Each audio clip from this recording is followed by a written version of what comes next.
ప్రియమైన సోదరి సోదరులారా, పరిశుద్ధ గ్రంథం యోహాను సువార్త 1వ అధ్యాయంలో ఏముందంటే, ఆది అందు వాక్యం ఉండెను, వాక్యం దేవుని యొద్ద ఉండెను, వాక్యం దేవుడై ఉండెను అన్నాడు. 14వ వచనంలో వాక్యం శరీరధారై కృపాసక్తి సంపూర్ణుడుగా మన మధ్య నివసించును అని అన్నాడు. కాబట్టి ఇప్పుడు దేవుడు మొదటి యొక్క రూపం ఏంటంటే శబ్ద రూపము. అందుకని ఆదికాండం 1వ అధ్యాయంలో ఆ శబ్ద రూపంతో ఆకాశము పంచభూతాలన్నిటిని కూడా ఆయన సృష్టించాడు. గ్రహాలన్నీ కూడా ఆయన యొక్క శబ్దం ద్వారా వచ్చినాయి. సమస్తమైనటువంటి యొక్క జీవరాశులన్నీ ఆ శబ్దం ద్వారా వచ్చినవి.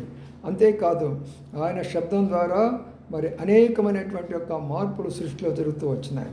ఆయన తిరిగి మానవుడైనప్పుడు, ప్రభువు యేసుక్రీస్తు వారైనప్పుడు ఆయన శబ్దం ద్వారా రోగాలు బాగుపడ్డాయి, దయ్యాలు వెళ్ళిపోయినారు, చనిపోయిన వాళ్ళు తిరిగి లేచినారు.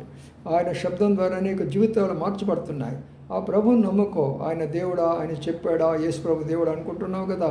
ఆయన శబ్దస్వరూపుడు, మానవ స్వరూపుడు, నీ రక్షకుడు. ప్రభువుని యేసు నందు నమ్ము, నీకు మేలు కలుగుతున్నది.